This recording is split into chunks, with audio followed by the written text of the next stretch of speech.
Istituti scolastici in Subuglia in Calabria in vista dell'apertura. Sono 14.000 gli studenti ai quali al momento non è garantita un'aula. C'è apprensione a Corigliano Rossano dopo il tampone positivo di un passeggero che ha viaggiato da Roma in pullman. Altri 3 casi di contagio nel Casentino. Si tratta di persone di ritorno dalle vacanze in altre regioni e vacanzieri che hanno scelto di trascorrere le ferie in Calabria. L'affondo di Carlo Tanzi che denuncia lo stato di salute in cui versa il mare e punta l'indice sui depuratori. Buonasera dalla redazione del TG10. Dunque abbiamo questa edizione del nostro giornale parlando di scuola perché pensate sono 14.000 gli studenti calabresi ai quali al momento non è garantita un'aula che consenta di svolgere le lezioni in condizioni di sicurezza. Intanto gli istituti scolastici si organizzano in vista dell'apertura del nuovo anno scolastico. Mentre le scuole si organizzano e adeguano gli spazi alle norme anti-Covid, dalla riunione convocata dall'assessore regionale all'istruzione Sandra Savaglio emerge un dato allarmante. A 14.000 studenti calabresi al momento non è garantita un'aula, ma i dirigenti scolastici hanno l'obbligo di attrezzarsi in vista dell'inizio del nuovo anno scolastico previsto per il 24 settembre. Qui siamo al liceo classico Telesio di Cosenza e vedete i lavori vanno avanti.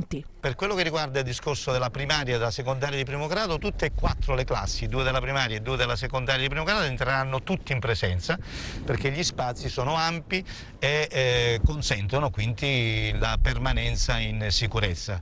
Per quello che riguarda invece il liceo, il discorso è un po' diverso, nel senso che abbiamo, adesso vado un po' a memoria così, tra 25 e 30 classi, quindi diciamo 25 via, 25 classi per dare poi un ordine di grandezza, un nome abbastanza centrato, entreranno tutti insieme, tutti nelle aule perché le aule consentono l'ospitalità in sicurezza e invece 30 classi circa attueremo l'attività mista, nel senso che una parte in presenza e una parte che segue contemporaneamente in distanza con la didattica a distanza, pertanto abbiamo adeguato gli strumenti informatici con le LIM, telecamere, microfoni da banco multidirezionali in maniera tale che anche gli interventi degli alunni possono essere ascoltati dagli alunni che stanno a casa. Insomma. E come avete deciso di attuare queste differenziazioni tra distanza e presenza? Intanto con dei turni evidentemente tra gruppo, la classe verrà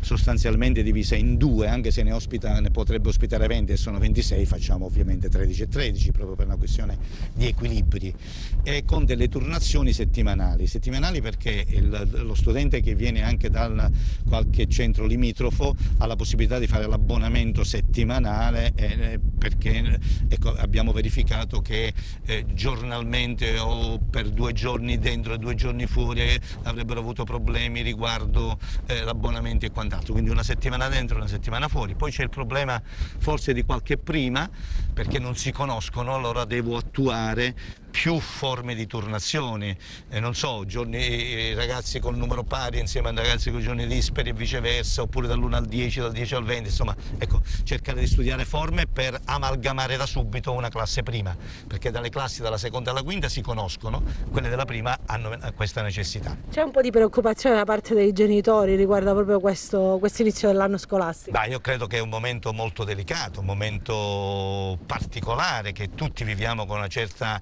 ansia, con una certa preoccupazione se vogliamo, ma la preoccupazione ci aiuta ad essere ancora più vigili, attenti, cerchiamo di non farci sfuggire niente, stiamo ascoltando tutti, nessuno escluso, perché da chiunque possiamo ricevere qualche piccola informazione che ci permette di aggiustare magari il tiro.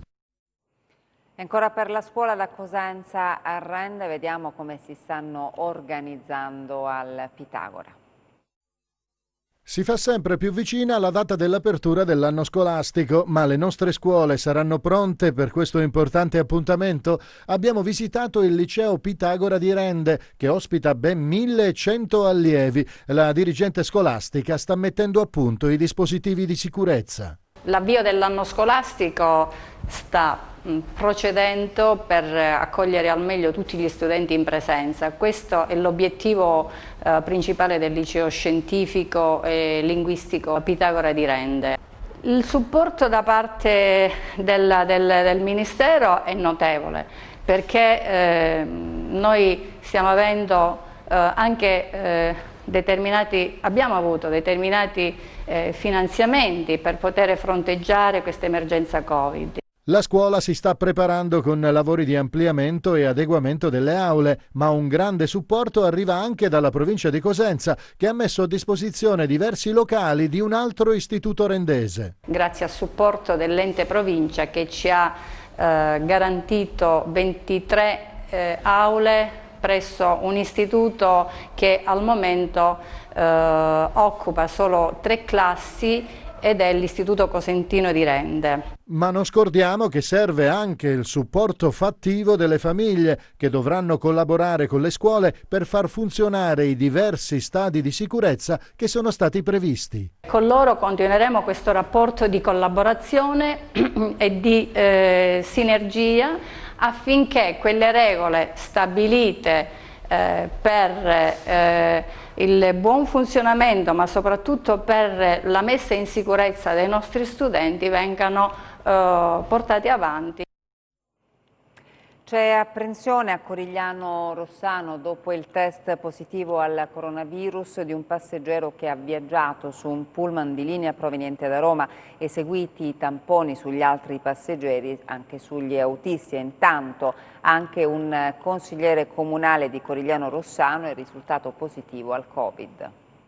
Da Roma a Corigliano Rossano in pullman una passeggera è risultata positiva al coronavirus. C'è apprensione nella cittadina dello Ionio Cosentino, anche se, rassicurano dall'ASP, la situazione è sotto controllo. Oggi a Rossano abbiamo proceduto a chiamare per fare dei tamponi tutti quelli che hanno viaggiato con un autobus che è venuto da Roma, nel quale è stato trovato un passeggero positivo. Ovviamente è stata una chiamata esclusivamente precauzionale, perché nell'autobus sappiamo che sono state rispettate le misure di distanziamento, per cui questa passeggera è stata, era in un'area a distanza notevole dagli altri passeggeri che tra loro erano distanziati. Però abbiamo ritenuto comunque opportuno controllare con il tampone i passeggeri, gli stessi autisti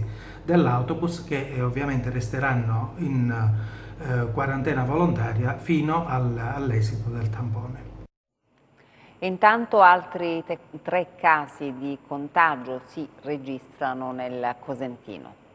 I contagi in Calabria seguono sempre la stessa linea, che ha 2 direttrici, una riconducibile ad un breve periodo di vacanza fuori regione, spesso in Sardegna o in Grecia, dei figli che al ritorno contagiano i genitori, l'altra i vacanzieri ospiti della nostra regione, e gli ultimi casi registrati tra ieri e oggi nel Cosentino rispondono a questa tipologia di contagio. La tabella dei nuovi positivi fa registrare 3 nuovi casi, uno a San Nicolarcella, si tratta di un giovane di 37 anni in vacanza nella cittadina del Tirreno Cosentino, l'altro a Cosenza, si tratta della mamma di una giovane rientrata da un periodo di vacanza in Sardegna, l'altro infine a Rossano, anche qui a contrarre l'infezione e, diciamo così, un vacanziere. Intanto i primi 50 tamponi eseguiti sui giovani che hanno preso parte alla festa in una discoteca del Tirreno Cosentino hanno dato esito negativo. A far scattare l'allarme, lo ricordiamo, la positività di 2 ragazze tornate da una vacanza all'estero. Anche oggi a Lusca di Serraspiga si è proceduto al test ad un altro gruppo di giovani facenti parte sempre dei partecipanti alla serata nella discoteca del Tirreno Cosentino. Intanto, per quanto riguarda i test sugli insegnanti, a che punto siamo? Non sono iniziati. Ad oggi nei servizi farmaceutici territoriali non c'erano kit e non c'erano mezzi di protezione. E io sono stato costretto non più tardi di 5-6 giorni fa a fare una diffida ufficiale al commissario, ai responsabili regionali, commissario d'ACTA, commissario per le emergenze, eccetera, e li ho diffidati, perché se entro altri 2 o 3 giorni noi non riceveremo i mezzi di protezione per la quotidiana attività, io procederò diversamente, procederò con tutto quello che la legge mi permette di fare per tutelare la sicurezza dei miei pazienti in primo luogo, ma poi anche dei miei colleghi. E adesso il consueto bollettino della Regione. Nelle ultime 24 ore in Calabria 6 nuovi contagi, il dato contenuto nel consueto bollettino della regione. Nel dettaglio in Calabria ad oggi sono stati effettuati 148.438 tamponi, le persone risultate positive al coronavirus sono 1.422, come dicevamo 6 in più rispetto a ieri, quelle negative sono 147.016. Territorialmente i casi positivi sono così distribuiti: a Catanzaro 4 in reparto, 7 in isolamento domiciliare, 186 guariti e 33 deceduti. A Cosenza 3 in reparto, 29 in isolamento domiciliare, 446 guariti e 34 deceduti. A Reggio Calabria 2 in reparto, 60 in isolamento domiciliare, 281 guariti e 19 deceduti. A Crotone 1 in reparto, 6 in isolamento domiciliare, 116 guariti e 6 deceduti. A Vibo Valentia 4 in isolamento domiciliare, 82 guariti e 5 deceduti. È stata eseguita l'autopsia sulla 34enne di Longobardi al 6° mese di gravidanza, morta una settimana fa all'Annunziata di Cosenza. Sale a 12 il numero dei sanitari iscritti nel registro degli indagati per la morte di Mariangela Colonnese, la 34enne di Longobardi, morta all'Annunziata di Cosenza una settimana fa insieme al bimbo che portava in grembo. Un atto dovuto per permettere agli indagati di partecipare attraverso i propri consulenti all'autopsia. L'esame è stato eseguito, ma per i risultati bisognerà aspettare ancora un po'. Secondo quanto trapelato, tuttavia, dall'esame non sarebbero emersi particolari utili a chiarire cos'è accaduto la sera di giovedì scorso, quando la 34enne al 6° mese di gravidanza è morta nel reparto di ginecologia. È stata scartata l'ipotesi di un distacco della placenta. L'unico dato rilevante emerso in sede di autopsia sarebbe l'occlusione intestinale. Al momento tuttavia non è stato stabilito se ciò sia direttamente collegato al decesso. Serviranno altre analisi e l'acquisizione di ulteriori documenti.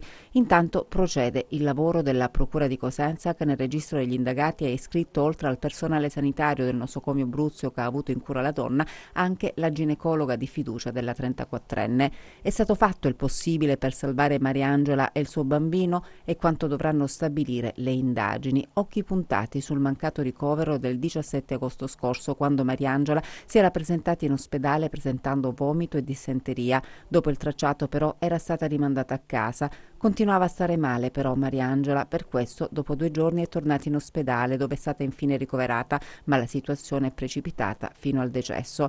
Va avanti anche l'indagine interna disposta dall'azienda ospedaliera, mentre si è conclusa la visita degli ispettori inviati dal ministro Speranza. Parliamo adesso del problema mare sporco con l'affondo di Carlo Tanzi che punta l'indice sui depuratori. Ecco la solita chiazza marrone in mare. In alcuni comuni del Tirreno cosentino la situazione è questa. Protestano ovviamente turisti e residenti.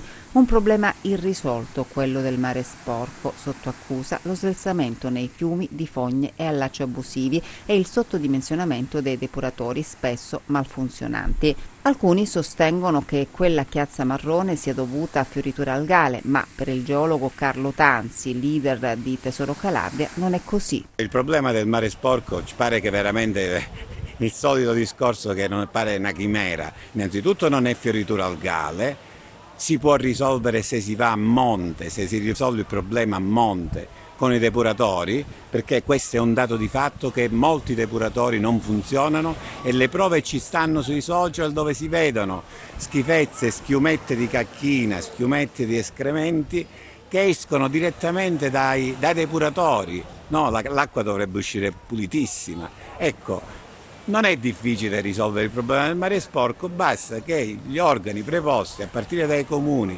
la regione, che deve avviare un piano di strutturazione sinergico su scala regionale, stanzi 1 miliardo, 2 miliardi di euro per sistemare tutti i depuratori della Calabria. Vediamo che il nostro mare, della regione più bella d'Italia, che è la Calabria, lo troveremo sicuramente molto più pulito. Adesso parliamo di risorse per aziende agricole e agricoltori messe in campo dalla Camera di Commercio di Crotone, 3.000 euro ciascuno a fondo perduto, un bando che partirà nei prossimi giorni e che è stato presentato a Catanzaro. 250.000 euro per le imprese del settore agricolo sono le risorse messe a disposizione dalla Camera di Commercio di Catanzaro nel bando Ripartiamo dall'agricoltura.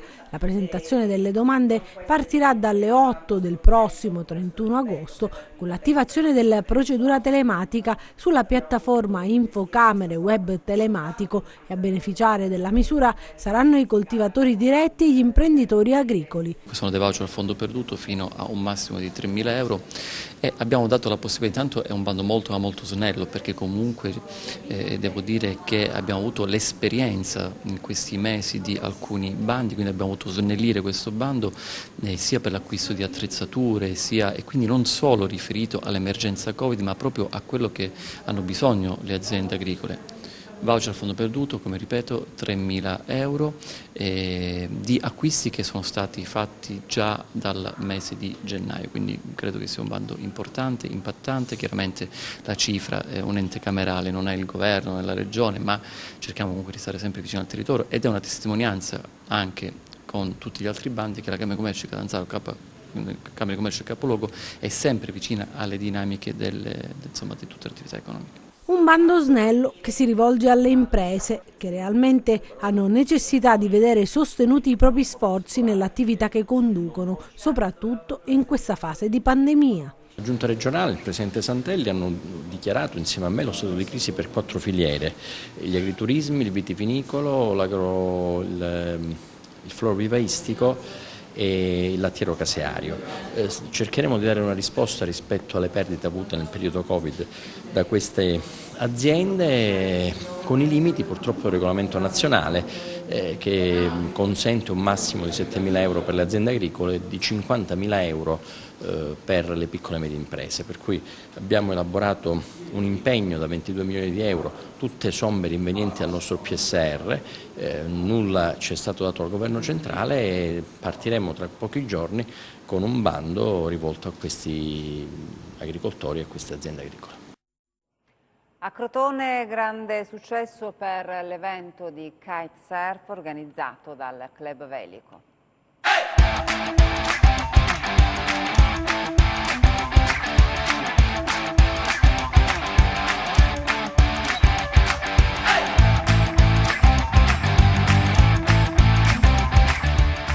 Kite show a Crotone, nonostante il Covid, lo sport, il mare, il vento e lo stretto contatto con la natura hanno superato paure e timori e regalato uno spettacolo di colori e di emozioni.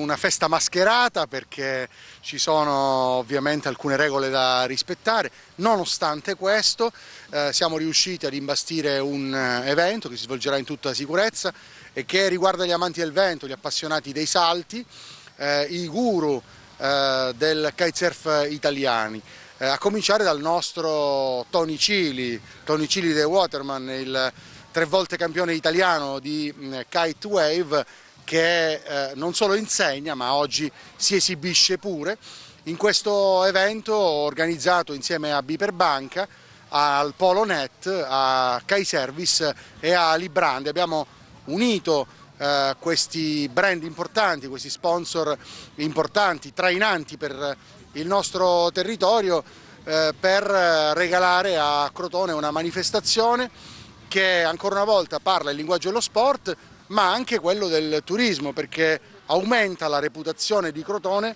come città della vela, come città del vento, come città adatta per ospitare grandi eventi sportivi. Questo è il 26esimo evento che organizziamo dal 2012 in avanti. Un evento fortemente voluto dal Club Velico, uno spettacolo fra cielo e mare nel blu dipinto di blu che ha richiamato nella città di Pitagora appassionati e curiosi da ogni parte d'Italia, osservati da un occhio esperto come quello del campione Tony Cili. Quest'anno devo dire che abbiamo avuto veramente un exploit per quanto riguarda la classe giovanile dai 13 anni in giù.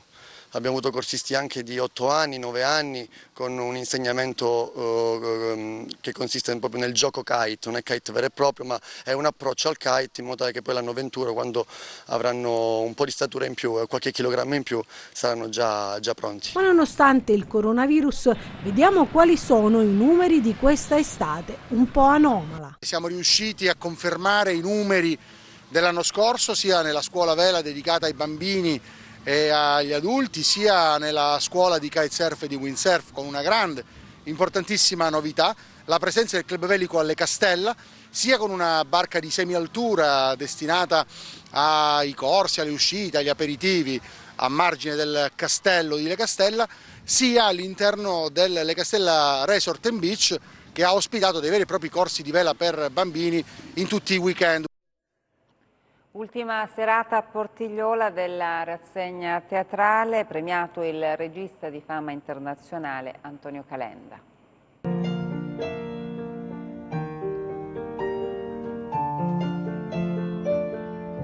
La cultura, la profondità intellettuale, l'arte, il talento, il teatro, tutto questo è Antonio Calenda, in 50 anni e più di carriera. Il regista di fama internazionale è stato premiato ieri sera a Portigliola nell'ultima serata del Festival Teatrale tra Mito e Storia. Non mi fa contento.